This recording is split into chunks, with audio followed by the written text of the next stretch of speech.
Hi, blogging heads. I'm Betsy Woodruff. This is my good friend Daniel Strauss. Daniel Strauss is live. Well, it won't be live when you see this, but he's currently live from Phoenix, Arizona at the Netroots Nation conference. And we are going to do a really fast And lightning I'm back. round. I'm back, Betsy. And he's I'm back from vacation. Back from vacation. So we're going to do a really fast lightning round of me getting Daniel to explain to me sort of a beginner's guide to Netroots, because I've never been. I know very little about it. It's not my beat, but Daniel's there in the flesh. And I hope you all are as delighted by this prospect as I am. This is wonderful. I'm really excited about this episode, Betsy, because I'm back. I'm at Politico now. You're at the Daily Beast. Oh yeah, we are Daniel's fresh at off my Politico birthday. now. Yes. Good. I haven't had any coffee today, but I've started drinking coffee, which is a big thing because that's what I rant about on Twitter when I'm not doing work. Last week, I turned 28.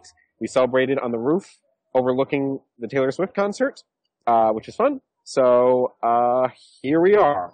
And I will also, in this tangent to all this, note that you and I first met at the conservative equivalent of Netroots Nation. Actually, I think this is technically the liberal equivalent of CPAC. Okay, yeah. Which CPAC is a good predates segue. it. Right. Yeah. Which is a good segue into what this is. So Netroots Nation is a liberal confab that's supposed to be like an alternative to CPAC, and it's supposed to attract all kinds of liberal wings and just be sort of a cattle call. Go ahead, sorry. Being a veteran of CPAC, I gotta say I don't think Netroots is quite there yet, in the sense that, it's insane if any presidential candidate doesn't come and give a speech at CPAC. Right. Hillary Clinton is skipping this year, and, there isn't so much surprise here. I've been asking a lot of people about this, and, the last activist I talked to was like, I'm not so surprised that Hillary's not here. It would have been nice if she came, but it was a strategic decision. And much in the same way that CPAC is Rand's people, these are Bernie's people. Is Bernie going to be there? Yes. Bernie's going to be here tomorrow. Got it. Elizabeth Warren was here today, and she gave the big speech. It's also hot here. It's also very hot. Betsy, it's 106 degrees. They change locations every year. Yeah. It's a dry heat. It's a hot heat. Yeah, Phoenix can be rough. I like Phoenix. A lot of my good friends live there, but the weather is certainly not the big selling point. I knew someone from Phoenix, but well, cool. They're from Arizona. How fun and interesting. Can you describe just the sights, sounds, smells of Netroots? Can you build a word picture for me? There are a lot of Bernie buttons. There are a lot of it's actually pretty diverse, which I'm surprised about. I'm surprised about just not as a sample. I mean, I'm surprised because it's diverse, but there are a lot of panels here talking about how the liberal or the Democratic Party needs to get a little more serious about diversity, and they talk a lot about it, but they don't have staff on campaigns that are very diverse, and they don't take advantage of this. Mm-hmm. I will say one thing that I am surprised about is there's a little more self-criticism and self-review than I expected here. What are some examples of that? One example was, like I said, sort of these panels on diversity, and I've been going to a lot of them. Another one is there was a woman who talked to Keith Ellison today at a panel and said basically Paul Ryan is very good about talking about poverty, which Ellison politely but in his very sort of forceful way disagreed with. Interesting. But, it is surprising to me because I think, the conservative base takes pride in always being the wing of introspection for the party. I don't think the liberal base really does that a lot. So, what do you mean by wing of introspection? I mean, I feel like the conservative base is always talking about, what would Burke say? Or what would Reagan do? What would Reagan always say? Doing, what would always, sort of very interested in the history of of conservatism, right. The founding fathers, founding documents. In a lot of ways, that's antithetical to the left because they're always forward and do something different. Right, yeah. But there isn't, as I've seen, and, I want to highlight, like, I think one reason that Freddie DeBoer is so popular among sort of liberal blog consumers is because he's one of the loudest voices constantly. Like, anytime there's a win, Freddie will be like, well, that's great, but we still haven't tackled this, or like, you know, the left hasn't done this, or something. Right.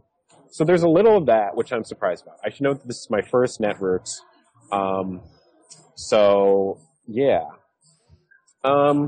There are not, and also there are, I mean, granted, in the last few years, I have not covered Democrats as much as I have Republicans, but there are not, like, huge names and has-beens or, you know, that were there. Like, you know, I haven't seen too many, like, Chris Dodd isn't here, or, I don't know, Kucinich isn't here, Howard Dean isn't on a panel, and, you know, I was talking to another journalist who said, you know, kind of noticed that. Yeah. But, you know, and then the other thing is that I think the big themes are unions, immigration is a huge theme here, and economic populism. So the sort of like, we're with Elizabeth, we're with Bernie sort of thing going on here. Interesting. You know, and every year they write, like, why Hillary, you know, is at odds with the grassroots on that stuff. Yeah. Which is boring. And, like, my sense from being here is that there isn't, like a sense that Hillary is a traitor in the same way that, like, you would go to CPAC. Anyway, like at CPAC, you might hear Jeb Bush is a traitor. And there was a walkout this year on Chris Christie, which was overhyped, but I think, you know, notable. Yeah, there was a walkout on Jeb. You know, got a lot of media attention. So there, you know, it's much more. Do you think that CPAC attendees police Republican politicians more or less than Netroots attendees sort of police or pressure Democratic politicians? There aren't that many, like, well, okay. I think that's a good question. And that's something I definitely noticed here. There is, you know, every time at CPAC for the last few years, there's always at the very beginning sort of the announcer says, and we would just like to encourage everyone to be respectful and to, you know, not say anything stupid and be nice to the press. Yeah. And then usually most of the crowd turns to us, the press, and boos loud. Yeah. But Betsy, I did hear some stomping on mainstream media here and saying, like, mainstream media does not want, you know, it was something on Social Security or something like that. Corporatist mainstream media in bed with Wall Street. Sort of it was sort of a bland panel, and there was some sort of, you know, someone who was on this panel and saying the mainstream doesn't want to write about this or something, which you don't hear that often. Yeah, you don't usually hear media criticism from the left nearly as much as from the right. Interesting. Huh. So, you know, and we have some familiar faces who revel here. Dave Weigel is lurking around here. Good. Chris Moody is here. Good. You know, the last thing I would say is that there is not, even among the Bernie supporters here, there is not a sense that, like, he's gonna, there's a lot of pride in that they have this pressure point that's doing very well. Yeah. But there's still not a sense that he could actually win, even among his. Interesting. You know. Huh. And they're not. They seem to be focused more on, like, saying good things about Bernie than saying bad things about Hillary. Yes. I would think. Exactly. So changing tacks a tiny bit. One of the elements of CPAC that gets the most media coverage and actually is not overhyped is the parties. Right. You know, for viewers or Blogging Heads listeners who have not had the delight of going to CPAC after dark, it's quite an experience. Different parties have featured ice luges, members of reality television shows, all sorts of crazy themes, free cigars, wasted college Republicans. It's sort of like an iconic part of the CPAC experience is roaming around this hotel and surrounding restaurants, getting as much free booze as you can. You know, all these conservatives sort of unbutton their collars and let loose. And, you know, people always say, skip CPAC, just go to the parties. And, like, my DC Republican operative friends I was like, are you going to CPAC? Oh, I'll be going to the parties. I'm not actually going to CPAC. You know, there's like this whole world, and there's been lots written about it. And It's a really definitive part of the CPAC experience. Does Netroots have like a partying culture? You know, do they do bong hits? Do they have like Donald Trump pinatas? Like, is there anything comparable or similar to that at Netroots? So, I mean, I'm hearing music in the background. I'm hearing music in the background. Yeah, That sounds kind of groovy. There's sort of a stage over here. There was karaoke last night. Okay. I went out with some journalists. The time difference hit me. And the first night there was a pool party, but I got in too late to miss missed that. I don't know if there's anything going on tonight. I have a schedule here. Oh, nice. How many people are attending Netroots? It's smaller than CPAC. Okay. It is definitely smaller, and but I mean, it's there. There are less sort of. I mean, I think there are a few sort of just sort of logistical problems with CPAC versus Netroots. Like Netroots is different in a different location every year versus CPAC where it's always in DC. So like all the DC people can plan. Come, yeah. Yeah, and it's not only that. It's also that like college students who are very active plan this, like they treat it kind of like Woodstock, and they go and they take vans. They do it every year. Yeah, they take vans.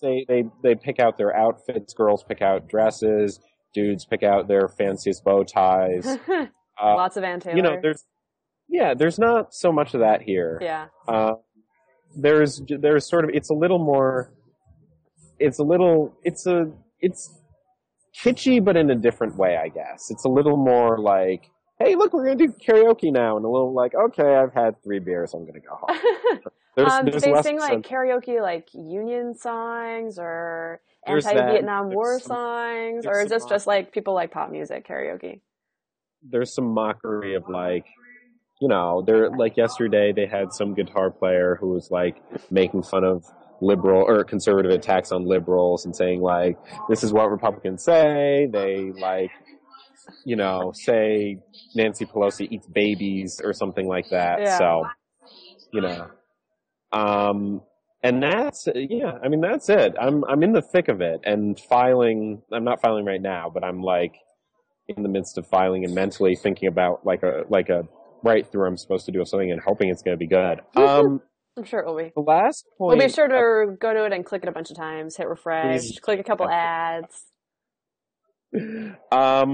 So there's that. But meanwhile, I want to highlight a scoop you had, Betsy. Oh, yeah? Since I mean, we talk about Republicans a lot on this show, but our reporting lately over the past 5 days have been on Democrats. And you did some Hillary reporting. And Heck yeah, I did some Hillary reporting, which I usually do not do, and which I do not enjoy. Pray tell this tale. Okay. My Hillary story by Betsy Woodruff. Hillary was on Capitol Hill on Tuesday meeting with Democratic lawmakers, and our Hillary person who usually covers her was out of town, so I kind of was a pinch hitter for the day and just spent the day following around, keeping tabs on things, just to see if anything interesting happened. And of course, this is the day the Iran deal came out that morning. And, the big question was, does Hillary support the Iran deal? Do different members of Congress support the Iran deal? Where do these guys come down?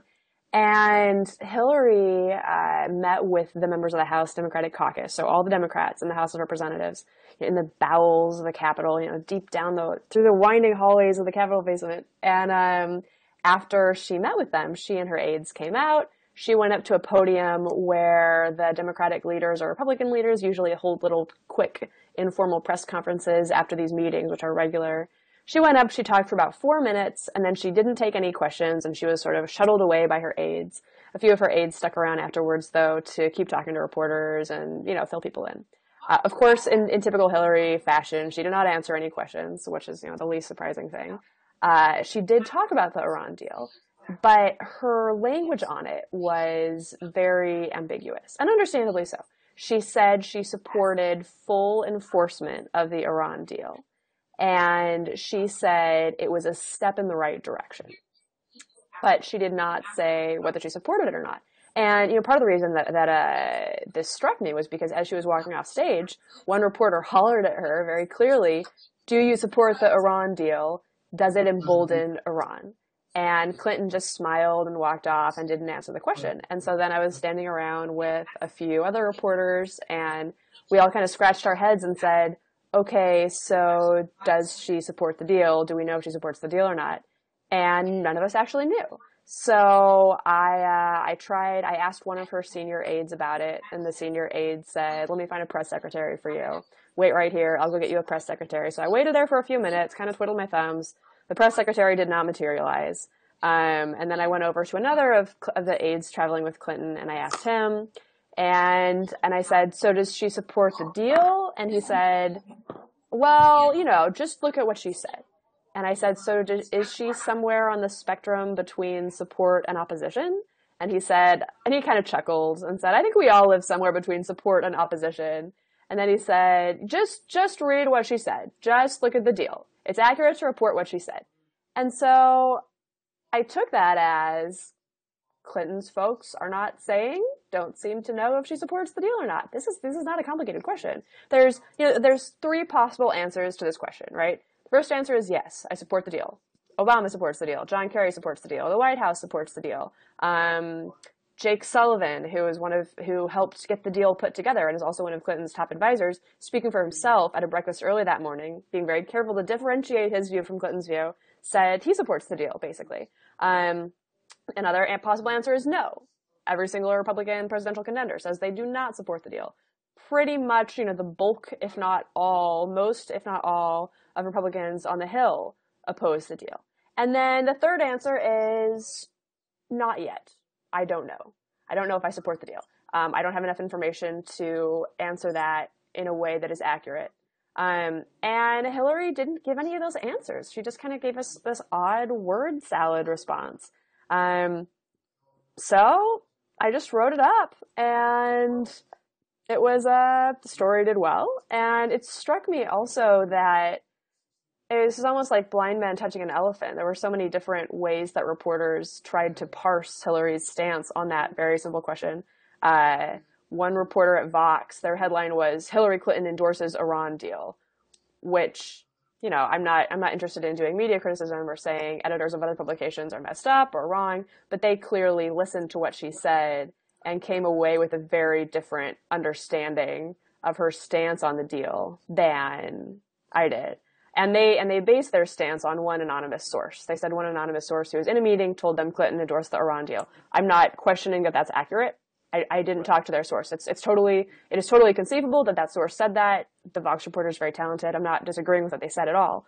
But it's interesting how the way Hillary talks about some of these issues feels so deliberately and conscientiously obtuse that it's just hard to actually get straightforward answers to simple questions. And what's interesting is that after we ran that story, maybe about like 6 or 7 hours later, her campaign released a statement basically clarifying the things that we'd asked about, saying Hillary still has to be fully briefed on the deal. Who knows? Betsy, Hillary, you write the story, they come out. That's what you're supposed to do. That is journalism. That's reporting. That's what's supposed to happen. I was really happy to see them release a clear, straightforward statement on it, and I was a little baffled that they hadn't been more clear and straightforward earlier in the day, and also that Clinton won't answer questions from reporters. I just find that so frustrating and odd. And I mean, you want to talk about contrast? Bernie Sanders basically crashed one of Hillary's private lunches. Well, he attended the lunch he was invited to attend. He stood and applauded when she walked in. It sounds like it was very amicable. But then he left the lunch in the middle to hold an impromptu press conference with reporters and talk about situations where he disagreed with Hillary and sort of criticize her record and criticize her for not being clearer on issues that he thought she should be clear on. And he answered questions from reporters. So, the fact that Clinton is avoiding the press so assiduously, the CNN sit-down television interview notwithstanding, I think is a really dramatic differentiation between her and Bernie. Of course, it remains to be seen if that actually affects how people vote, if that affects whether or not people trust her. And also, her campaign has been very, has been sort of trying to mend some of the wounds they have with the National Press Corps. So it's right. Certainly plausible that could change rapidly. But where it's at right now is not good job on this. awesome. You know, I mean, your description of this right now sort of reminded me of something that I'm getting worried about. So Scott Walker has gotten in a little trouble lately for comments he had to clarify about the Boy Scouts and how he said he opposed, I'm going to get this wrong, it was weighing in on Scout leaders being gay. And Walker essentially said, I am opposed to this because I want the Scouts to be protected from that. Right. He talked about children's safety. Right. He later clarified, and he said he wasn't. His spokeswoman clarified. Right. His spokeswoman clarified that he wasn't talking about like children being like in danger of molestation from the gays. He wanted to protect them from the discussion from of the that. political So controversy political that it would engender. Just leave the Boy Scouts as a sacred space. Right. Which that clarification I think did not impress very many people. No. Tim Miller, who's a spokesman for Jeb, tweeted out that and said, "Oh, come on, that's not what he meant." So it's there's already a little bit of a tension back and forth on that. That notwithstanding, I feel like there's been a lot of frustration with some of these candidates on giving concrete positions, and like. There's a definite argument for Hillary to do that because her primary is pretty clear, essentially. Right. And even she, I think, as far as I can tell, is not super worried about the threat of Bernie Sanders. It feels like Hillary world accepts that this is a pressure point that they have to be aware of, but it's not in danger of taking the nomination from her. Right. On the Republican side, it's different. You've got guys like Chris Christie who are trying to climb the polls by staking out positions. He had this big criminal justice speech yesterday. His big splash into the race was on Social Security. But oftentimes, with the three frontrunners, Jeb, Marco, and Walker, their positions are, amorphous. Jeb is very straightforward about immigration. Yes. Very straightforward about education. I think Jeb is probably the one who who's been the most concrete about what policies he'd want to do. So, but I feel like from your description that there is a contrast between the Republican candidates giving answers that are non-answers. Oh no, you cut out. Oh no, come back. Oh, okay. And hang I on. feel like you said you cut out for 1 second. You say start again. There's a contrast between Republican candidates giving answers that are non-answers. Right. And Hillary Clinton, you highlighted Hillary Clinton's frustration of not giving a straightforward answer or not responding to the question, essentially. Right. I got to be honest, Betsy, a lot of reporting and a lot of news that comes out this cycle is not from the candidates. It's from we just had a big financial disclosure sort of series of stories. It comes from going through sort of personal history and stuff. And I think it's partially because there's not a huge amount of access to these candidates. And I think that's okay. I think looking at people's records and what they've done in the past and what kind of policy I think that's more interesting than, running down the corridors of the Capitol after Hillary, hoping that she'll slip up and say something about, I don't know, Social Security. Right. I think a lot of the best journalism is done on the presumption that you will get no access to the candidate, that the candidate will not help you at all, and that you have to go around the candidate, you have to go around their aides, their operation, and find news and find stories other ways. And I think candidates should be seeking out reporters to send out their message. And very often, instead, reporters spend all their time seeking out the candidates. And I just don't think that's how it should be. We're seeking out the press people. We're always talking either. It's insane. It's insane. Well, on that note of insanity, I hope you survive. I hope that Netroots, I hope you find sort of a saneness at the conference. But wait, Betsy, I promised. I had two requests that I wanted to weigh in briefly. Okay, let's do 30 seconds on each one. Okay. First one was what's going on in Maine. Paul LePage vetoing bills. I honestly don't know. I haven't followed it. Sorry, Internet. You're gonna have to Google around on that Second one. I apologize. was in-house from Politico. Oh, Someone else who's working at Politico, Misty Copeland, Okay. the first black ballerina to reach the upper echelons of ballet. Yeah. And there's a good Washington Post story, which I will make sure we include at the bottom here. Awesome. The only thing I'm going to say, because I know nothing about ballet, is like it is effing crazy that it took this long for a black woman to get to that level of dancing. Yeah. It Partially doesn't make because sense. dancing, yeah, It doesn't make sense. But like, but she's awesome. But I mean, you know, better late than never. And you know, the Under Armour commercial that kind of made her more of a household or like mainstream star is a beautiful and remarkable commercial. Yeah, it's awesome. It's just a really well done ad. And, you know, she clearly works her ass off and is incredibly good at what she does. And I'm glad that she's getting recognition for it. She seems like a awesome role model. So yeah, hooray, Misty Copeland. Hooray, Misty Copeland. Okay, on that note, see you later, Betsy. It's good to be back. It's good to, I'll talk to you later. Good that you're back. Bye. Have fun. Goodbye, Black and Kids friends.